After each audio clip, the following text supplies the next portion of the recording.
Magandang araw po, welcome po sa aking channel, Love9 TV. Patalasasan po, meron po ba kayong mga properties na napapabayaan or non-performing assets? Plan nyo ibenta, pero wala kayong oras sa pagbenta nito.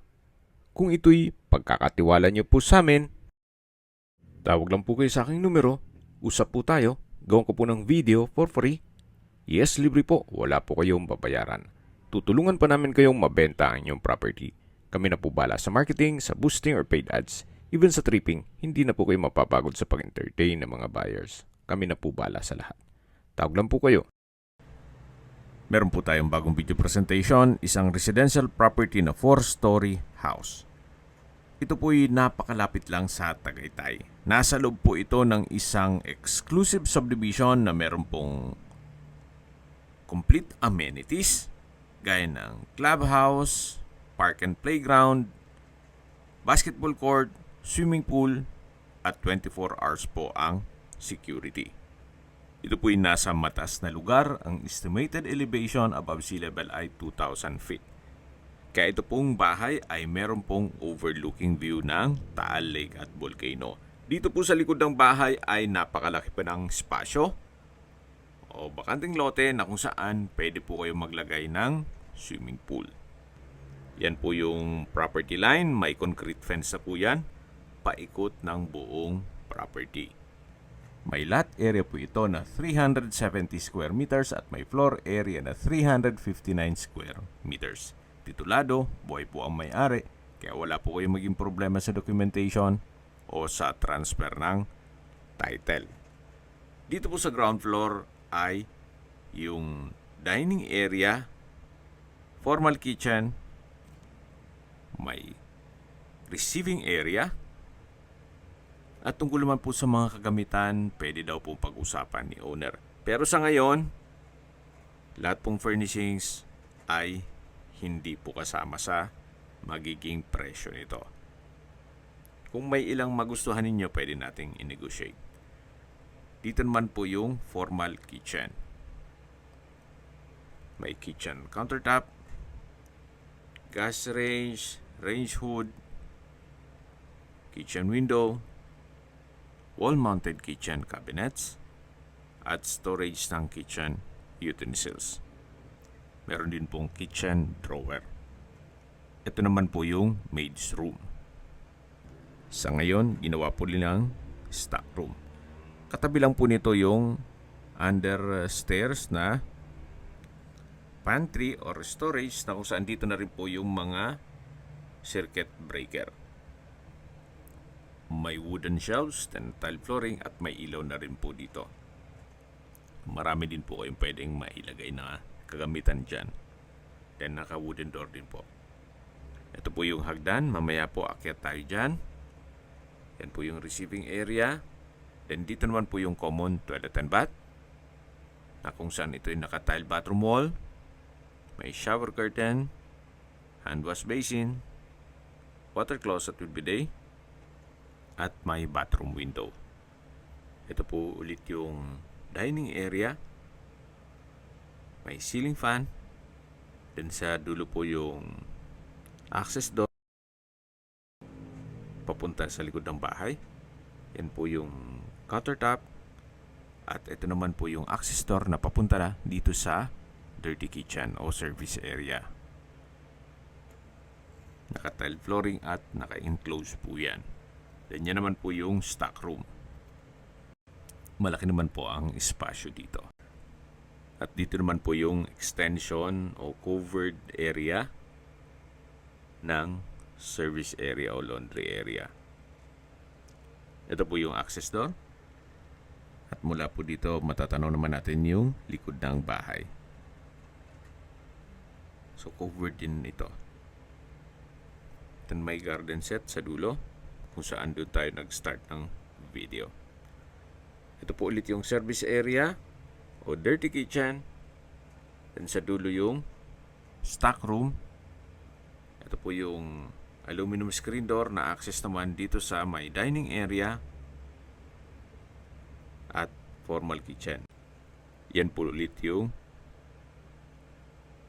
receiving area o salas, depende kung anong tawag nyo dyan, At ito na po yung hagdan na kung saan naka-tiled staircase, wooden handrail, at meron din pong staircase window nag-serve as natural sunlight.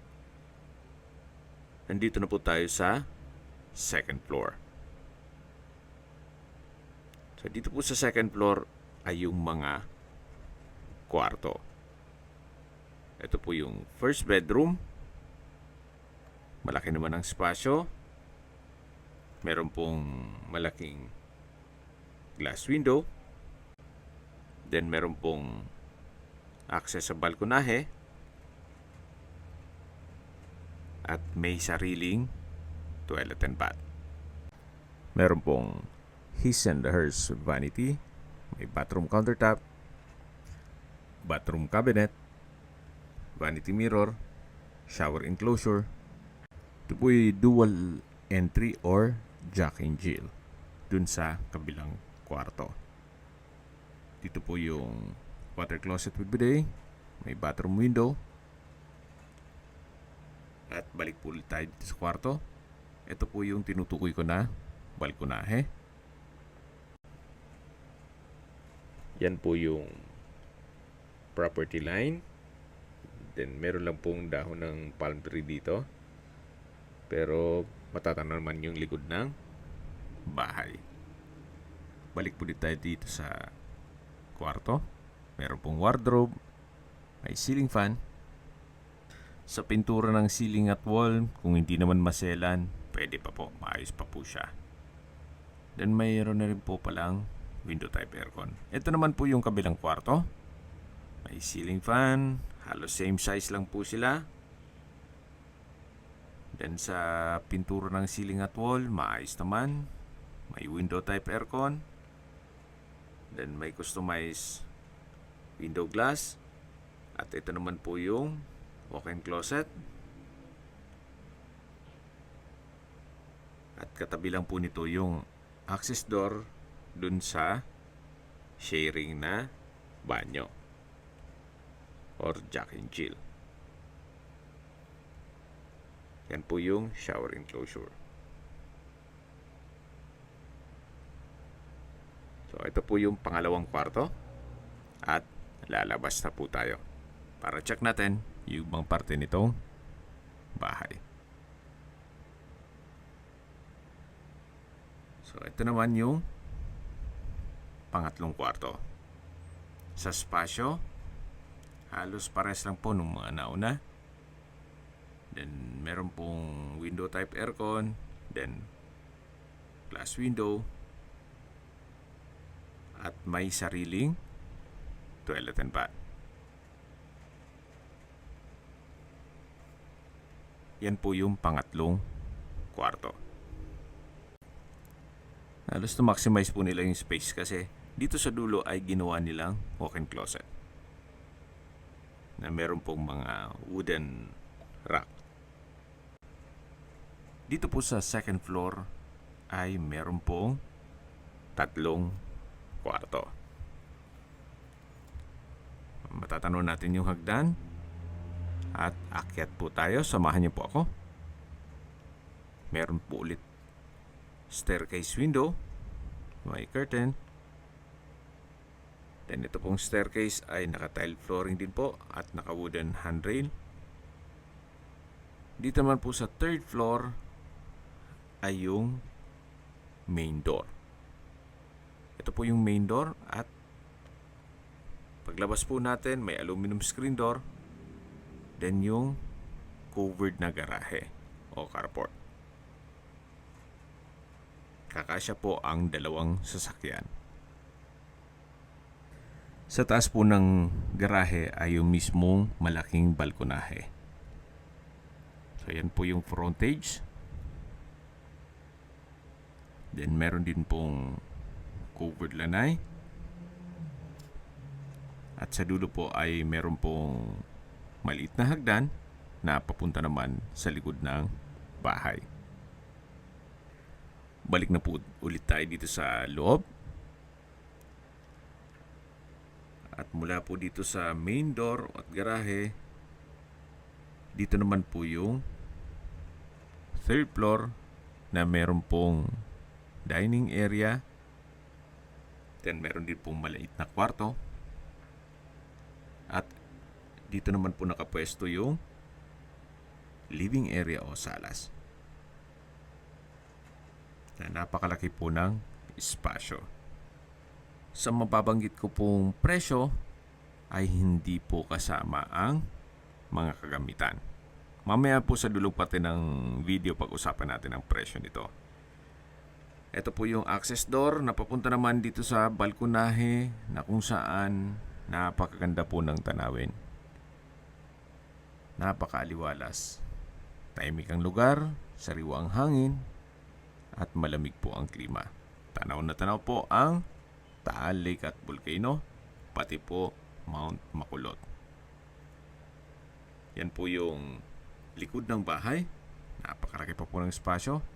At hanggang sa dulo po ang balkonahe. Balik po ulit tayo dito sa loob. So yan po yung living area o salas. Sa dulo po may countertop, then wall-mounted cabinet. May modern design light fixtures sa ceiling. Yan po ulit yung main door.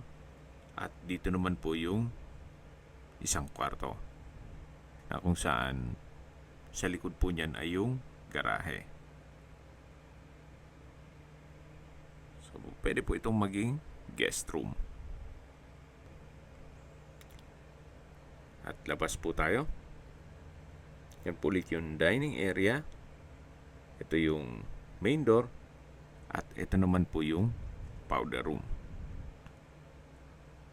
May bathroom countertop, hand wash basin, vanity mirror, bathroom cabinet, tile bathroom wall, at may water closet with bidet. Meron din pong bathroom window. So ito po yung third floor. Kung tatama rin na kakain sa baba, pwede po kayong kumain dito. At ito naman po yung hagdan. Ganun din po, naka-tiled staircase, wooden handrail at metal railing. Yan po yung staircase window na nag-serves as natural sunlight. At nandito na po tayo sa fourth floor. Dito naman po ay meron pong mga malaking kwarto o master bedroom. Check natin. So napakalaki ng espasyo. May split type aircon. Meron din pong access papunta sa balkonahe. May customized window glass, may pin lamps, may isang pintura ng ceiling at wall, naka-tiled flooring, may customized glass window. Check natin itong balkonahe. Mas maganda po ang view. Mas mataas po ito. Tunghayin nyo po ulit. Napakaganda po, napakaliwalas. Gaya po nang nasabi ko sa inyo kanina, ito po yung nasa mataas na lugar. Ang estimated elevation above sea level ay 2,000 feet. Ganun po kataas ang lugar. Flood-free area. Siyempre, secured naman po ito. At kompleto po ang amenities nitong subdivision. So hanggang sa dulo po yung balkonahe. Balik po ulit tayo dito sa loob. Ito po ulit yung master bedroom. May console table. Naka-blinds yung bintana. At ito naman yung banyo. Frozen glass po itong shower enclosure. May grab handle. Tile bathroom wall. Hot shower set. At dito naman po yung water closet with bidet. Bathroom countertop. Bathroom cabinet, vanity mirror, bali couple po yan. Labas po tayo. Tunghayan nyo po ulit itong master bedroom na napakalaki ng espasyo. Labas na po tayo dito. At ito naman po yung kabilang kwarto na kung saan ginawa muna nilang opisina. At sa dulo po meron din pong access papunta sa balkonahe. tile flooring, may center lamp, pin lamps. So, kumpleto din po. Ito naman po yung another room na kung saan sa spasyo sakto lang. Meron po itong double deck. Then may sliding glass window. At ito naman po yung access door na papunta sa malaking balkonahe. Sa baba po nito yung garahe. So, kung meron po kayong okasyon, pwede rin pong ganapin dito. Okay, sa distance, location at travel time portion na po tayo. Mula po sa Twin Lakes, ang distance is 6.4 kilometers at ang travel time is 12 minutes. Mula naman po sa Mendez Crossing, ang distance is 12.8 kilometers at ang travel time is 20 minutes. Mula naman po sa Tagaytay Rotonda, ang distance is 29 kilometers at ang travel time is 35 minutes. Kumpleto na po doon gaya ng malls, hotels, restaurants, banks, schools, church at hospital. Yan po yung laging binabanggit sa aking video na dapat nyo i-consider sa paghanap ng property yung meron pong malapit na hospital. Hindi ko naman po sinasabing sakitin kayo. Yan naman po for emergency purpose lang naman. At mula naman po sa Manila o sa airport, ang distance is 76 kilometers at ang travel time is 2 hours and 28 minutes. Okay, sa presyo na po tayo. Binebenta po ito ni owner sa halagang 19 million pesos net. Ibig mong sabihin, si buyer na po ang sasagot sa lahat ng taxes at expenses with regard to documentation. Ulitin ko lang po, ito po ay located sa isang exclusive subdivision na malapit sa Tagaytay na meron pong 24-hour security at kompleto ang amenities. May lot area po ito na 370 square meters at may floor area na 359 square meters. Tungkol naman po sa dokumento nito, ito po'y titulado, buhay po ang may-ari, kaya wala po kayong maging problema sa documentation o sa transfer ng title. May 6 bedrooms, 4 toilet and bath, 4-story at nasa loob ng isang exclusive community. Kung may mga katanungan po kayo, tawag lang po kayo sa aking numero. At sa mga kababayan naman natin nasa ibang bansa, meron po akong WhatsApp, Viber at Telegram. Same number lang po, 0917-316-3399. Sa mga nagtatanong naman po ng aming Facebook, meron po aming Facebook page na Nov9TV at Facebook Real Video. Meron din pong TikTok at Instagram. May ibang YouTube channel po kami, the Nov9TV channel, Nov9TV Listings, Nov9TV On The Spot, Nov9TV Updates, at Nov9TV House Rental. Sana po naibigyan nyo ang video presentation. Paki-like and subscribe na lang po sa aking channel para ma-update din po kayo sa aking future listings. Kung sakali po hanap nyo yung mas malaking sukat ng lupa, meron din po kami ibang listings na pwede nyong pagpilian. Huwag po kayong mag-atubiling tumawag sa amin. Then, let us know your budget para malaman namin kung anong property pwede naming ilog sa inyo. Sa lahat pong viewers, subscriber at nagtiwala po sa amin, salamat po sa suporta. Ingat po kayo lagi at yung pamilya. Maraming salamat po.